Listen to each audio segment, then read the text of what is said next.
3, 2, 1. Welcome to the David the Dog Trainer podcast, episode 88. We're fresh off our guest podcast we put out the other day. Taylor from Proper Paws did great. Put up a couple clips from it that are being very popularly received. Good. So that's good. We got a new camera here, in case anybody hasn't seen on the YouTube. We're working on dialing in settings and everything. We literally set it up 30 minutes before we started the last podcast. Yeah. So it was a little dark, but it was crisp still. Yeah, so it was crisp. We're working on brightening that thing up a little bit. Yep. We got to get some lights to make it even brighter. But we're recording this motherfucker in 4K. 4K. So we'll see how it looks, you know? Yes, sir. What's new? Not a whole lot. I am so glad that we had her back on last week. That was such a good one. Mm-hmm. You know, it's fun to talk, especially with someone that doesn't train the same way. Yeah. You know, like having a good rapport, which I think should be everybody, but, you know, everyone's got egos. But I think it's so good to be able to talk with people that train differently and have a great conversation for almost 2 hours, you know? Yeah, 100%. And I think that's what I hope that becomes the trend for everybody here in the coming future, is that, you know, there's something to learn from everybody, positive, balanced, whatever, you know. I think just, you know, and making it it doesn't always have to be like a debate too. You know, like that's a cool thing, right? So first episode, so obviously Taylor's a force-free trainer, kind of. I mean, she calls herself, I think, a choice-based force-free trainer, right? Yeah. So kind of force-free, you know, also will incorporate some things like halties and stuff like that. Whatever. Trains very different than us, you know? And even in the first episode we did, we were just kind of breaking down her style of training and discussing it and stuff like that.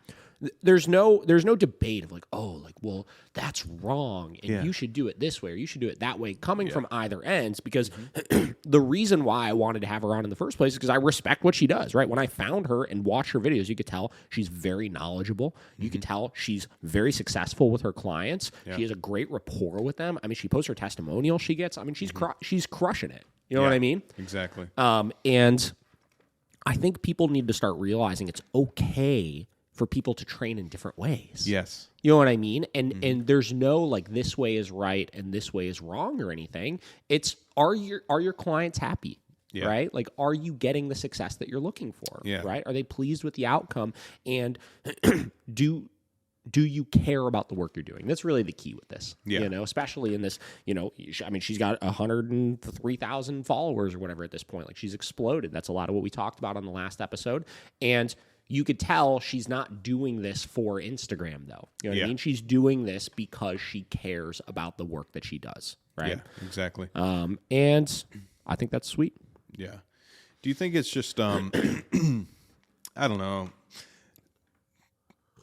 Do you think the stigma of, you know, oh, my way is better than anyone else's way and I don't want to hear it. Like, is that like an old head kind of thing? Like those DVD trainers and stuff like that back in the past. Like, I feel like some of those guys just had that stigma of like, you know, it's my way. Yeah. And I think when you get into marketing, right, to piggyback off that video we were watching, obviously, when you get into marketing and dog trainers that are marketing themselves,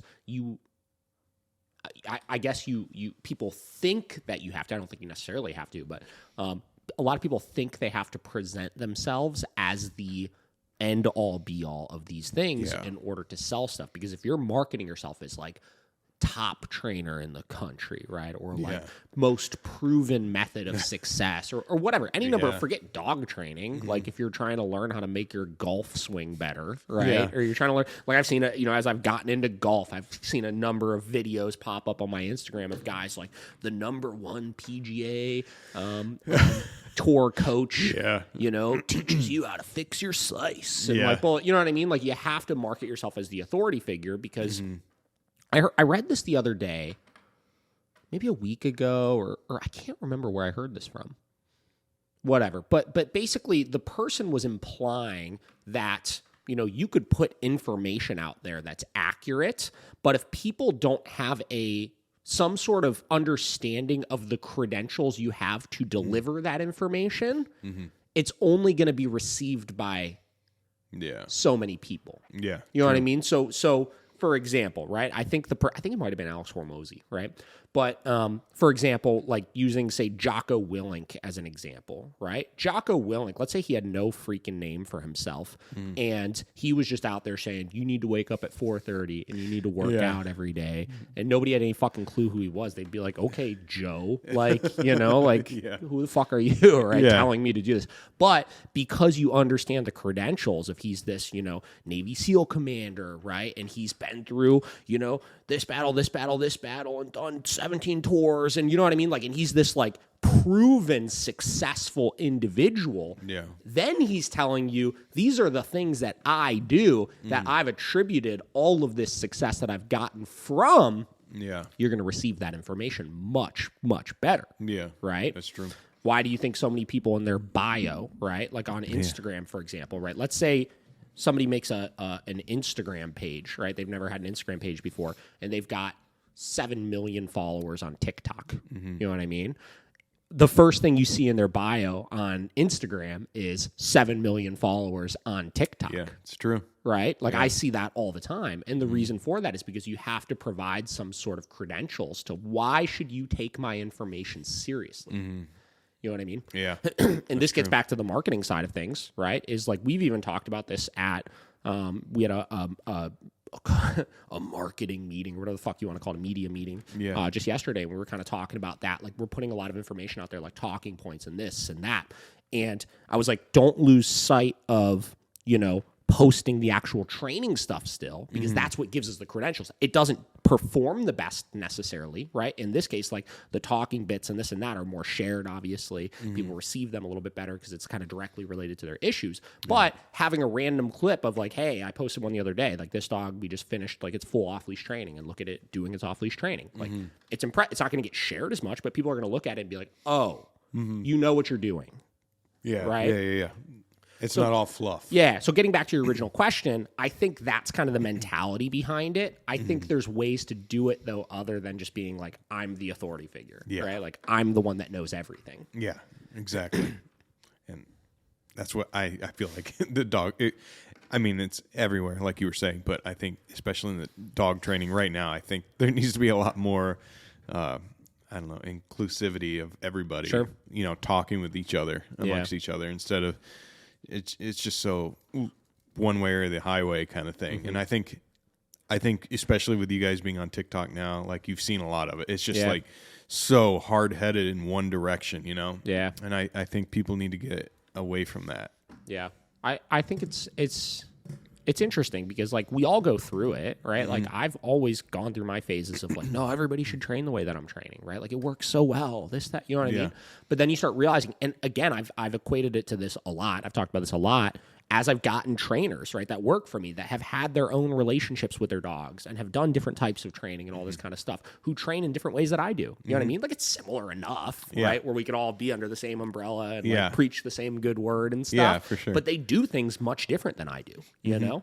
And they live very different lives with their dogs. And as I started realizing that more through my trainers, I started realizing and becoming more accepting of if, Sally with her fucking, Bernedoodle puppy who doesn't have any issues and just wants to compete in rally obedience and just do fun things with their dog, wants to go to Cleveland all breed, or a force-free trainer or something like that for training, and they're going to be happy with that, and it's going to provide what they want. Merry Christmas. I'm happy. Yeah. You know what I mean? Like, yeah. Like that's cool, right? Like, and I think it's important for us to start understanding that. Yeah. You know what I mean? Now, that kind of segues into some of what I want to talk about today, right? So we posted a clip the other day from the podcast, right, talking about, or I should say Taylor talking about, right, fear periods in puppies, right? And particularly, she was talking about the fear period that you'll experience from like 6 months to 14 months, right, in dogs, right? I refer to that always as the dog maturing, right? Whatever. We talk about, we'll see behavioral issues 10x amplified from like 8 months to a year and a half, right? You can call it a fear period, you can call it maturing, you can call it whatever you want to call it. The premise is the same of like the dog is going through these crazy hormonal changes, and you have to be on top of making sure you're managing that effectively to ensure it doesn't create a big problem, right? We see it, German Shepherds is one of the the biggest breeds that I see go through super intense ones, where they just like, you will see them go from like, I'm just a scaredy cat dog to I am a scaredy cat monster aggressive dog. You know what I mean? Crazy reactivity can kind of start popping out of these dogs, this, that, right? And I kind of want to talk about them a little bit because though I think those things are extremely important to understand, right? They're so important to understand, right? Because if you're before that stage, if you get a new puppy, you could avoid a lot of problems by proactively starting your training before you get into that period, right? And making sure that you understand staying on top of them and making sure these problems don't become worse.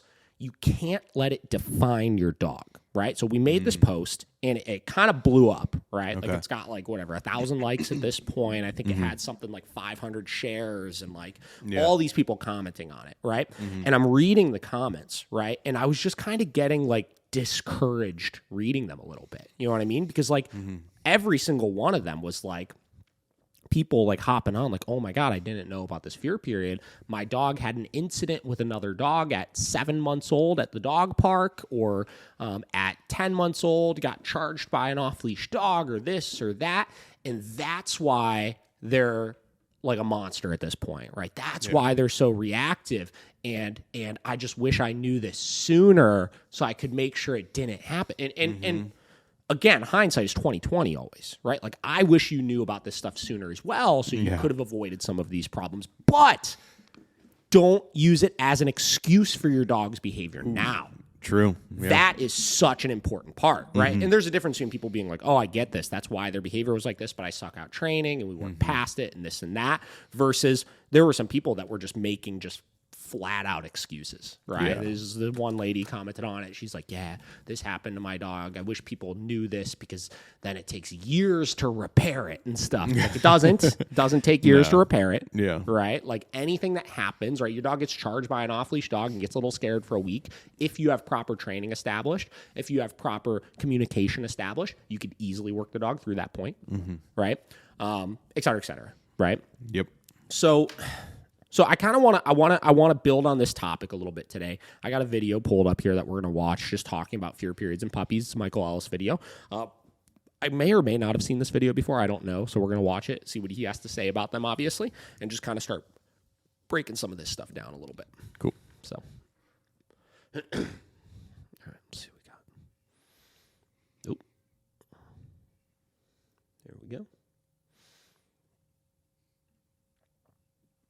Lots of little puppies show their insecurity differently, and as they get a little bit older, their kind of hormones and maturity and things that. So if I show a puppy little, might just be kind of reserved or even a little bit avoidant, but not bark.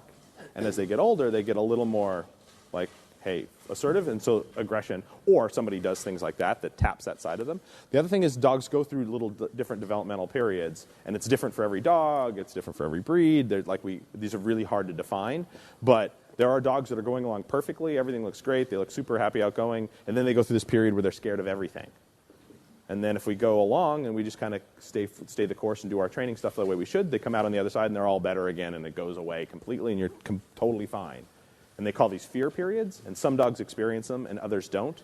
They use a lot of the behaviorists, the Scott and Fuller studies, they tried to define those fear periods. So they say there's one at 8 weeks, there's one at 6 months, there's like these things. But I find that not necessarily to be the case, right? So some dog may be super fearful at 9 or 10 weeks, and then again at 6 or 7 months, and some other dog may not ever go through those. Some dogs seem super fearful when they're little, and then it just goes away forever. Other dogs look perfect until they're a year old, and all of a sudden they have this weird thing. And part of it has to be the environment. There are experiences that the dogs are having that we're not aware of all the time. Again, remember, behavior and personality is always an interplay of genetics and environment. And those things are always going on. Every moment of every day, your dog is learning things about its environment. And so there's going to be a whole host of experiences that we're not aware of the dog having. And so that makes it saying like, hey, is this a fear period just for the dog? Is the dog just getting a little weird here and are they going to grow out of it? Or was it this experience strictly that triggered it? That's such an important part, is that this is the other dangerous part about getting too deep into this kind of stuff, right? Is like, is it truly this just like the dog is going through a fear period and like there's nothing you can do about it, right? And it's just the dog's genetics at play, and you have to figure out a way to work with those genetics at play. Or is it actually an issue where it's like that thing happened, right? And this is the trap people can fall into, is they can go too far and that something happened, right?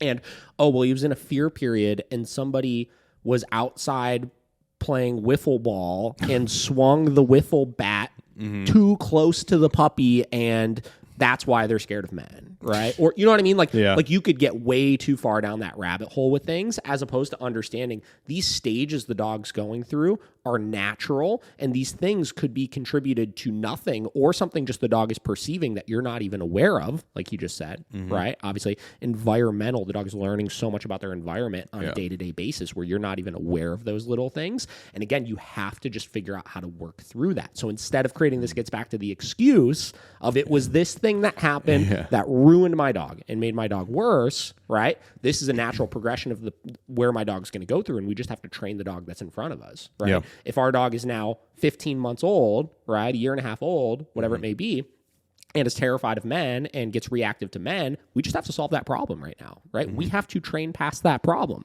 right? And we can't hold them back by saying this thing caused it, so now we can't train through it because it's hardwired into them. It happened in the fear period. You know what I mean? Yeah. Dog at home, when you go to work, things like that, stuff happens. You know, if your dog's in the yard or your dog's somewhere like that, you know, God knows your kid walks down the fence, dragging a stick along the fence, bang it. You don't know that happened. Who knows, right? Those kinds of things happen all the time.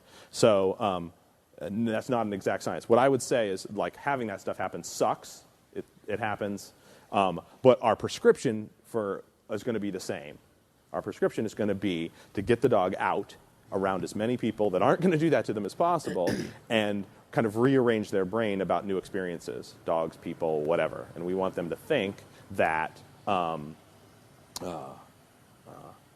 being around those things is good. Lots of good stuff happens. Counter conditioning, our classic counter conditioning stuff. And the more you do that, the better off you're going to be. Now, if they have bad experiences in those places, they're a setback. That's why we want to kind of avoid the bad experiences, letting the dog explode and having somebody else yank their dog away and drag it off, somebody else coming at your dog or barking at your dog. People love to kind of go stomp their feet at dogs and stuff like that, like they think they're playing. People do.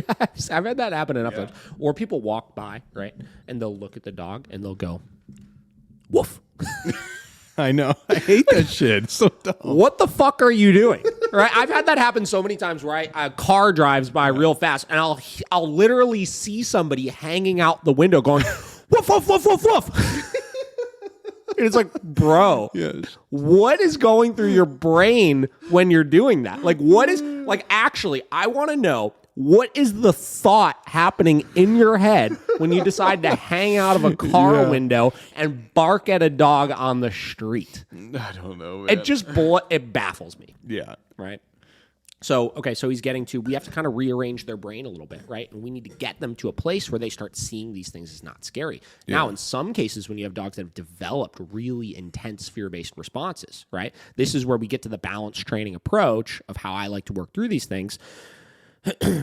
Sometimes, if you're following a solely force-free approach of counter-conditioning things, right? Mm-hmm. Again, you're going into things with the expectation that we're going to make the dog love everything, right? Mm-hmm. And you could fall into this dangerous trap of, if you run into another scenario that the dog perceives as scary, that it's another setback that you have, right? Mm-hmm. Where I choose to, again, stop some of those problematic behaviors, right? Mm-hmm. And make sure we're creating some inhibitions for those responses that the dog is having, in addition to creating more positive association, so they could start to see these things as a positive without the fallback of, if the dog then cycles back and starts reacting and rehearsing that self-reinforcing behavior, that it's going to make everything bad again. Yeah. Right? So... They freak the dog out completely, right? Those are all bad things with dogs that are edgy. And you can't rely on the general public to read signs well. So that means you got to be kind of a step ahead of that stuff, right? But I would say for any puppy that's exhibiting like territorial barking, barking at strangers, barking at other dogs, barking at noises in the night, it's not that the barking is bad. It's that it's a symptom of them being unsure and nervous about these things. And so that's telling me that this dog's natural response to something that makes it nervous is partially aggressive. So instead of running and hiding under the bed, they're barking. Same impulse, same underlying cause. Response is different. The fight or flight response, right? Some dogs are, they talk about with people sometimes, right, that you have 3 different responses to things, right? So you have fight, flight, or freeze, right? Mm-hmm. And they talk about how those are kind of genetically wired into you at birth on what your response is going to be to those things. Yeah. And what he's implying here is that it's the same with puppies, right? Every puppy genetically is hardwired to respond a different way when they're being fearful of stuff, right? Or they're scared of things. And you're just going to start to see it become more predominant, right? Or more exposed as the dog goes through these fear periods or this maturity cycle, where you're going to become more aware of that response then at that point. Mm-hmm. Right? So my golden retriever very rarely does that as a response to those things. It doesn't usually get out at the end of the leash, hackle up, and start barking at something. It's just not their thing. Not that there aren't goldens out there that do, but that's not a common response for them. They would more likely avoid. They would act submissive. They would try to run the other way. They would say, "Oh God, scary dog," and they'd go the other direction instead. Right? But it's all coming from the same place. And so that's something you file for yourself. You say, my dog's response to stress is a slightly aggressive response. So that means that down the road, if I'm not careful, that dog's response to being stressed in some way could be biting somebody or another dog, right? And so now my job is to try to address the underlying causes of that and make the dog more confident so they don't feel they have to go there. It still doesn't mean that they're not going to bite when they feel stressed. It just means it's going to be harder. If we do our jobs right, it's going to be much harder to make them feel stressed in normal everyday circumstances. And that's what we want to avoid. Normal everyday things should not make you feel stressed. Somebody walking by you on the sidewalk, another dog walking past in the parking lot, those things are not things that you should be worried about. And generally, if your dog isn't crazy fearful, then we can, in your puppies, like all of these dogs are, then you can make huge strides on that just by good, proper socialization and making sure that you're doing your counter conditioning work correctly in general. Like a lot of those initial behaviors are always going to be when it first approaches too. So one of the best things you can do is when somebody comes into your house or when you go someplace with a dog is, like if you and I were to meet on the street and we were doing it as a training op for your dog, I would come up and I would talk to you and I would completely ignore your dog. Right? I would walk straight up and I'd say, "Hey man, how's it going?" And I would have a chat with you and I would not look at the dog, I wouldn't touch the dog, I wouldn't do anything. And that means the dog can be there like, "Who's this guy?" I don't respond, nothing happens, I don't go away.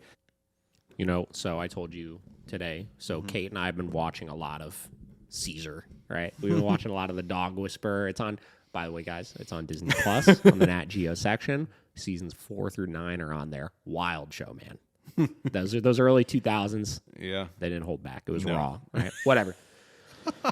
And we're talking about it, and I still say to this day, right, I think some of the biggest things that Caesar has done for the dog world as a whole, right? One of the biggest ones, right, is this philosophy of no touch, no talk, no eye contact, right? He says it all the time, right? Mm-hmm. He says everybody's go-to when they go and meet a freaking dog is to just smother it with attention and just invade their space and just do all of these, like, he calls them dominant things to the dog, right? Yep. He said the most calm, assertive thing you could do to a dog and the best way you could get them to see you as a authority figure is to enforce no touch, no talk, no eye contact with them, right? And, you know, as we've been watching this show and I've been seeing him talk about it more and more and more, it's like, it just like ignites things that you already know in your day-to-day, right? Mm-hmm. We talk about, like, when we introduce our dog to strangers in the house, right? We talk about always having a routine of having the dog hold a bedstay for 10 minutes before you let them interact with people. Mm-hmm. Now, why do we do that? It's for the same reason. It's to create our own version of no touch, no talk, no eye contact. Because I think it's unrealistic sometimes to just, before any guest comes over your house, teach them these ground rules with your dog and make sure they're going to enforce them. It's a lot harder for me to control my guests and the people that are coming into my home than it is for me to control my dog, right? Yep. So no matter what, if I have my dog free and I'm trying to get everybody to just no touch, no talk, no eye contact, no touch, no talk, no eye contact with them, and the dog is like all in their space and stuff like that, inevitably somebody's going to try to interact with them and pet them, and it's going to ruin the cycle. But if I create that, you hold the bed over there, the guest comes in, because the dog's not even in proximity at this point, there is an immediate sense of no touch, no talk, no eye contact, and there's this controlled socialization from afar. This is the biggest point. Something Taylor said in the comments to somebody was, interaction is such a small part of socialization when it comes to puppies, right? Environmental socialization is everything. What is environmental socialization? Environmental socialization is your dog getting used to things in the environment, not directly impacting them so much, right? And if we could start with that, with any of these things we want to socialize our dog with, and create some degree of control of the dog not feeling the social pressure that people are putting on them constantly, literally so many problems would go away. Oh, yeah. Right? Every single aggressive dog that I meet that comes in for classes and stuff, if I just enforce 5 to 10 minutes of just ignoring the dog and talking to the owner, by the time I go to actually interact with the dog is cool. They're literally fine, right? And we need to start just accepting that some dogs just need just a couple freaking minutes longer. That's it. Yep. The dog just says, oh, well, it's not for me. But if I come up and I go, hey, nice dog, and I look at your dog and walk towards you, now all my energy is going directly at your dog. Yep. And your dog, a dog that's uncomfortable, is not going to like that. Nope. At all. The man. So that's generally what he's talking about, obviously, is just getting these puppies used to socializing and not seeing. So it's our job to obviously hold our dog to a little bit higher of a standard with things, right? By having training established, we could help mitigate some of those kind of close contacts. Somebody accidentally does something stupid, right? And we could still work our dog through that situation. But in addition to that, we want to be proactively making sure we're setting up scenarios like that to create more positive experiences. Yeah. Right? I like that. We need to talk to him. Yeah, right. I should try to reach out to him. He's been on a couple of podcasts before. Michael Ellis, I'll pay you however much money you want. Okay, so like I said, just wanted to kind of break down a quick video of that. So here's the thing. So I want people to be significantly more aware of this stuff, though, right? And I want people to be more proactive about not putting their dog in dicey situations, like Taylor talked about. Avoid the dog parks. The only way you're going to run into really serious problematic behaviors through these fear periods is if the socialization you're doing with them already is improper. Right? If we're always doing proper socialization, as we're seeing these fear periods, we're going to notice the subtle changes, but it's not going to put too much pressure on the dog where it's going to start to create these traumatic experiences. Where if from the get-go, all of our socialization is done at the dog park, on the leash, meeting other dogs and people, taking our dog, what's the age-old thing that everybody says about when you get a new puppy, take it to the pet store and let everybody come and pet them and do all these things. If we're not doing all of that kind of stuff, and 75% of our socialization is done environmentally, meaning getting the dog out and about into a new environment and making sure that they're getting used to being around this stuff, but those things aren't directly interacting with the dog. As they start getting scared of things, they might be a little spooked by this person walking by, but if that person isn't actively engaging in them, they're just going to create a little distance, and they're going to start learning a more natural flight response to those types of things and creating space than actively engaging and aggressing in those situations, right? And again, I just can't express enough how we need to start to ditch some of these excuses for the behavior. That really was crazy. I mean, like, there were so many comments on that post of people just like, let me just here. Let's pull them up. Let's just pull some of them up real quick here, right? Let's see what we got. It doesn't surprise me, though, unfortunately. This is so important is because... All right, here we go.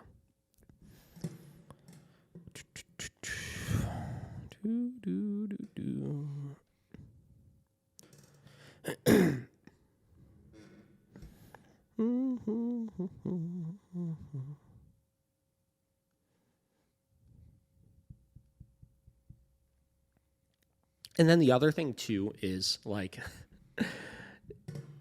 like there's a difference between like truly like traumatic things happening to your dog, like your dog actually getting attacked and like injured by an off-leash dog versus a dog just pulling really quickly up to your dog and your dog getting a little spooked from it, right? Yeah. Oh, yeah. Yeah, I mean, so... Yeah, I mean, there's just like long ones, right? So like, wow, this happened to my poor Air Max.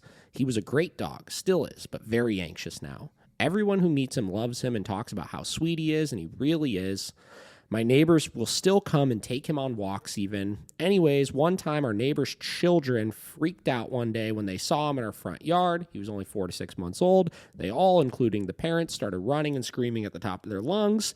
He was in our yard with a tennis ball in his mouth and probably weighed 25 pounds. But they have a fear of all animals. His hair immediately stood up on his back, and he was terrified. Since then, the dog used to play with. He no longer wanted any part with, and even nipped at her to stay away.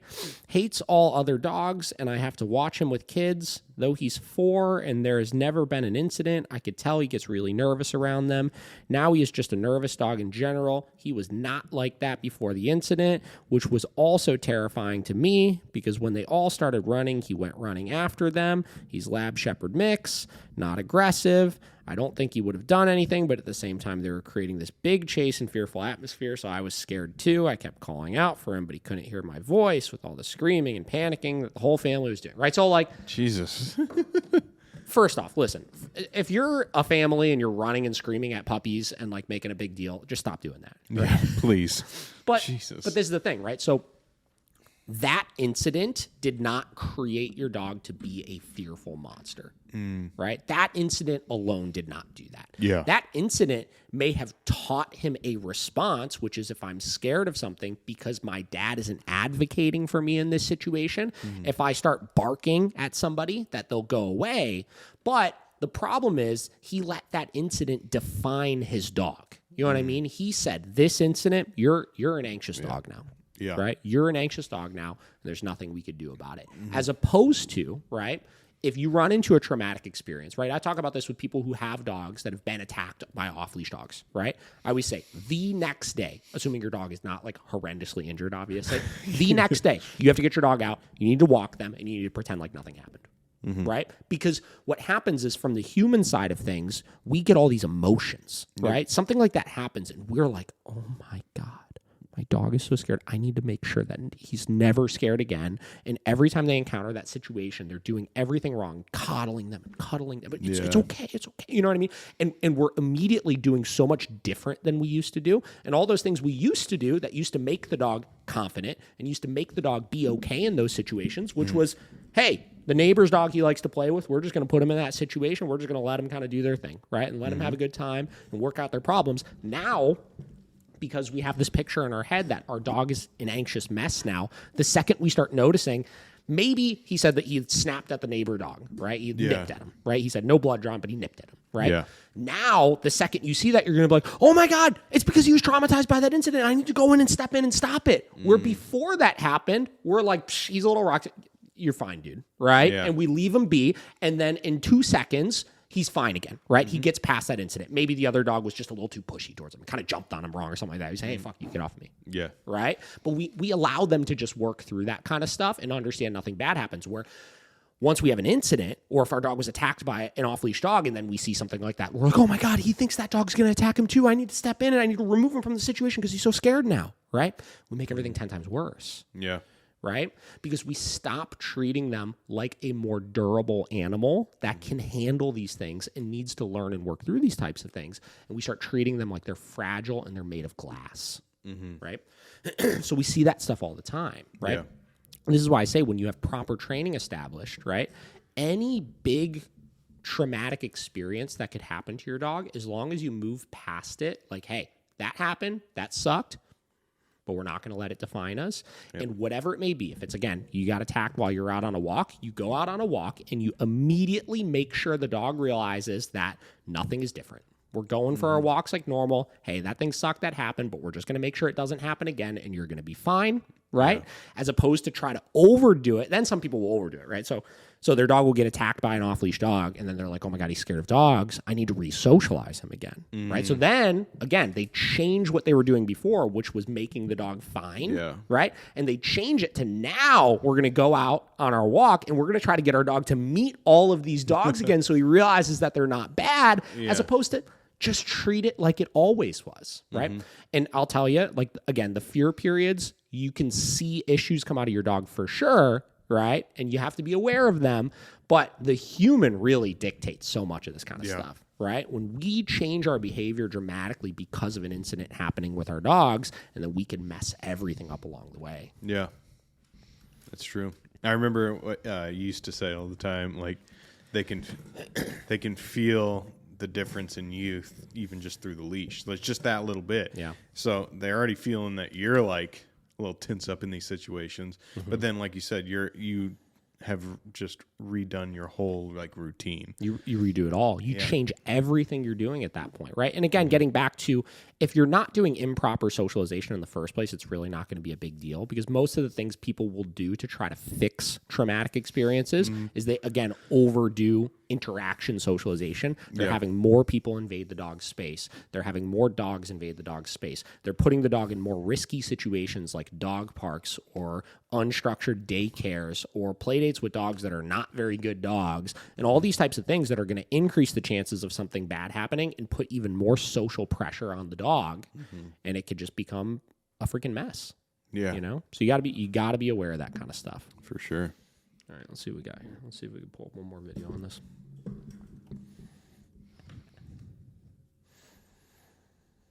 What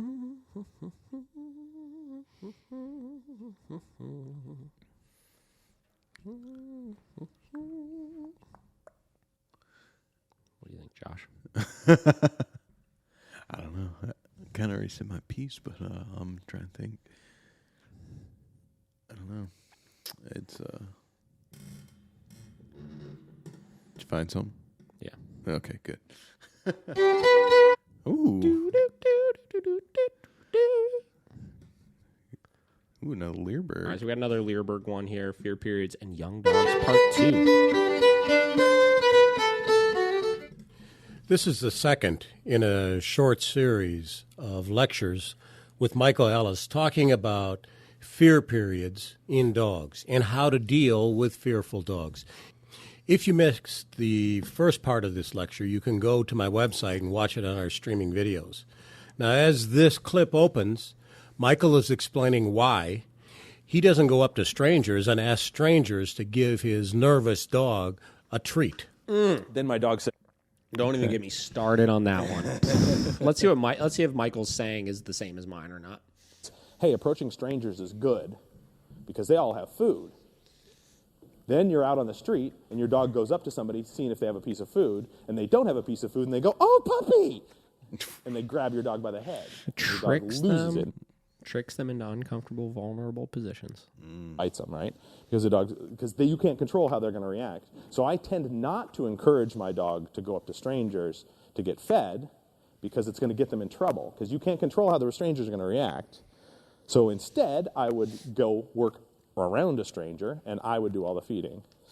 So that way I can go around you in circles, I can have my dog bump in. So environmental socialization, we're neutralizing the potential trigger as opposed to having that trigger be the source of the good, right? If the trigger is the source of the good, the puppy is going to start not paying attention to us and paying attention to everything else going on around them and put themselves into potentially vulnerable positions. Where I want my dog to treat that stuff like it's furniture. Literally don't even worry about it, right? Yeah. It ain't no thing.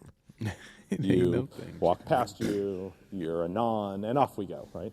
And so the dog says, "Oh, that's fine. Like nothing bad happened there. Being around that person was no big deal." But that because I can't control. We had a series of fearful dogs at one point that we were trying different techniques to socialize and counter condition them.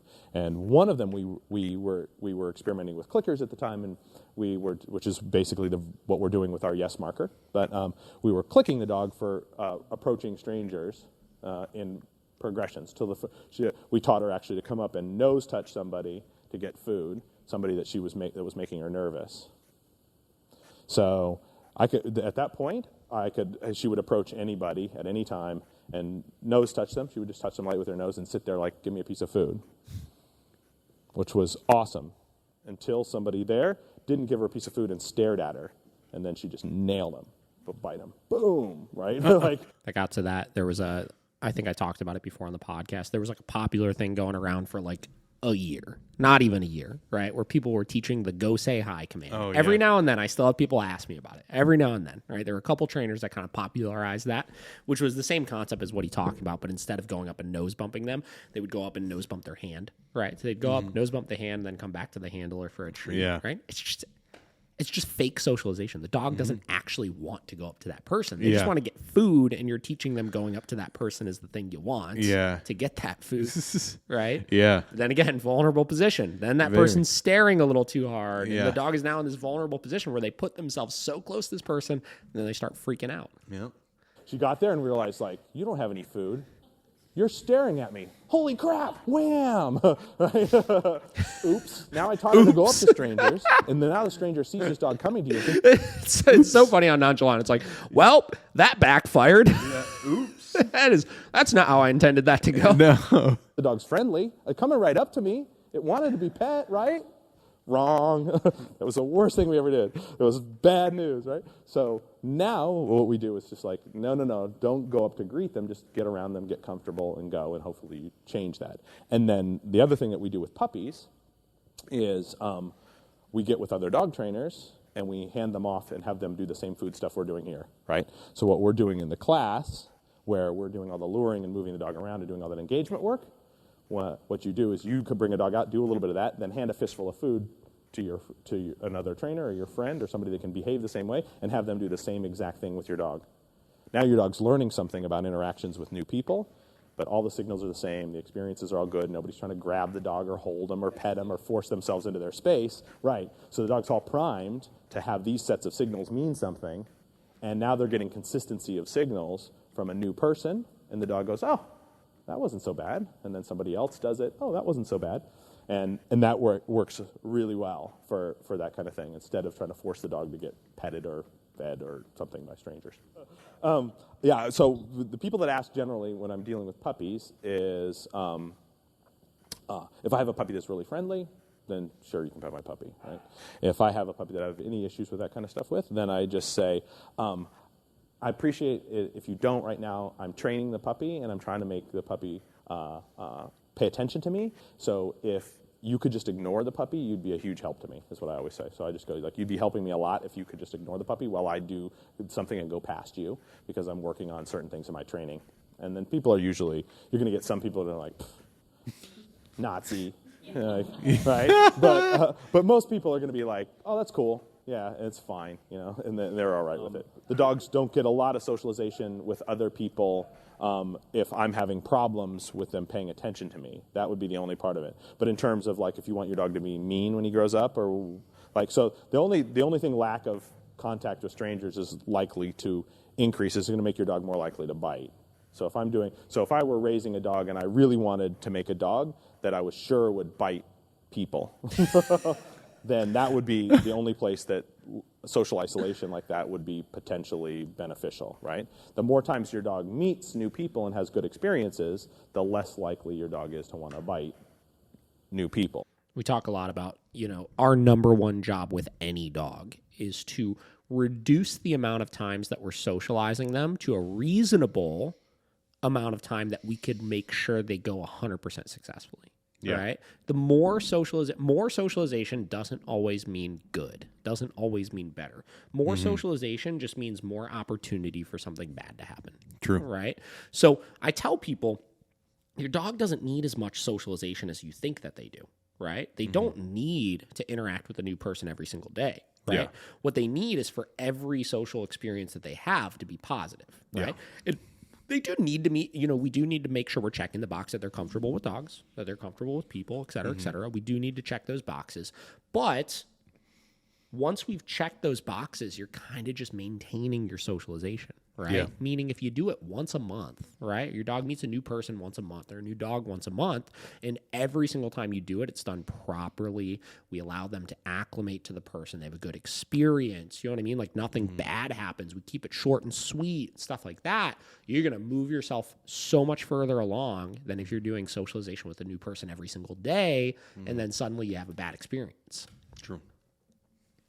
Right? So if that was a goal of yours, to have a dog that would bite a lot of people, then you having lots of socialization and contact probably isn't going to be good for that dog. Right. So for me, most of the reason that I wouldn't allow my dog to go say hi to everybody would be either one, because the dog's fearful and I can't control what those people are going to do and they can make my fearful problem worse, or two, because my dog won't pay any attention to me and wants to say hi to everybody else. And at that case, then I'm not going to let you go say hi to everybody until you start working with me in a meaningful way. And then if you're working with me well, then sure, you can say hi to people. Like, so if I'm raising a lab puppy, right, the social fear thing is not as common a thing, all right? So I get lots of super gregarious lab puppies that every time they see a new person, they're like jumping up and down, wanting to say hi, like, oh, can I say hi? Can I say hi? Right? And they want to run up to everybody and wrestle with them and be petted and everything like that. Classic lab behavior. So if I have that, I'm not letting my puppy go say hi to everybody, because then that's a lot more fun than working with me. And as I start to try to get them to work with me, they're like, no, I'd rather go say hi. And that distractibility factor makes my early training harder. So they'll get a little bit of social isolation from strangers so that I can make the focus on me that I want. But then assuming I have good focus on me, the dog's working with me, and it wants to say hi to somebody, sure, it can say hi to somebody. And somebody wants to pet my dog, sure, that's all fine, right? The places that it's potentially bad are the places where you have a dog that's unsure about strangers and can potentially get into a bad situation by letting somebody pet the dog, because you can't really control what they're going to do. This lecture is part of one of... This lecture? So in a nutshell, right, the biggest takeaways from today I want everybody to understand are, right, one, yes, right, you want to be hyper aware of these fear periods, right? Mm-hmm. And forget fear, call it whatever you want to call it, right? From puppyhood through like a year and a half, right? Mm-hmm. Your number one goal with your dog should be getting them environmentally sound. Right? Yeah. Meaning they could go new places, they could be around people, and we don't have crazy emotional responses in any direction, right? They don't get ridiculously through the roof excited. They don't get ridiculously through the roof scared, right? They're pretty neutral around new people, right? Yeah. The more you could focus on that, the better with them, right? Oh, yeah. Less focus on interaction, more focus on environmental socialization, right? Mm-hmm. If you're doing that proactively, you're going to avoid so many problems with your dog, right?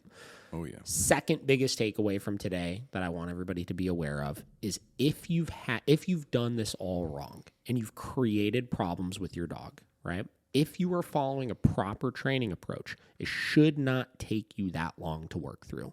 All it's going to take is, okay, starting now, moving forward, if I got a 1.5 year dog that's becoming reactive and aggressive and this and that, all it's going to take is from now moving forward, we're going to cut all of the fat out, right? We're going to cut every bit of bad shit that we're doing right now, right? Because most owners, again, not to blame people, are usually doing things very wrong, right? And their solutions for things are usually doing things very wrong, right? Yeah. And again, not blaming or shaming, right? It's an education issue. That's why we're doing these podcasts. That's why there's all these videos out there on this kind of stuff, right? So we're going to cut all the fat. We're going to remove all the things you're doing wrong. That way we make sure things don't get any worse, right? From there, we're going to implement a training program that's going to do two things. One, the problematic behaviors you're seeing, we're going to be in a position to manage and or stop. And two, we're going to be in a position to give your dog controlled socialization that will start to reshape their experiences with these things that they may be scared of now so that you could be moving in the right direction. And if you follow that, I'm telling you, give yourself 6 months to a year, you're going to have a 1,000% different relationship with your dog for the better. Right? But it all starts with doing things correct. I've talked about this before. You do things incorrect for 7 years and get absolutely nowhere. Right? And that's the biggest thing I see when I read these comments and stuff, get discouraged, right? Is a lot of people think they're doing the right thing, right? but in actuality, they're making things worse. And that's why they have this false misconception that it's going to take them 3 years to work past any of these types of issues, which is not going to be the case. You're never going to work past the issue doing half the things you're doing. But with the right training program, you should immediately be able to get some relief for both yourself as well as for your dog. So we're going to end that on that. Just wanted to kind of wrap on that, something that's kind of been going through my head since I've been seeing that post. And what is it, next week we got the big one with Tyler? Big podcast next week. Going to be a very exciting one. And obviously, if anybody needs anything in between now and then, let us know. Let us know. Josh, anything else? Nope. Right. I hope we can someday talk to Michael Ellis, because I might shoot some emails out. Yeah, because I just want to hear him talk. Yeah, you know. Yeah, but and how he just delivers information, it's just smooth. Yeah, smooth. And then he gives you that little comedic, bam. Yep. I love it. All right, guys, we'll catch you on the next one. See ya. See ya.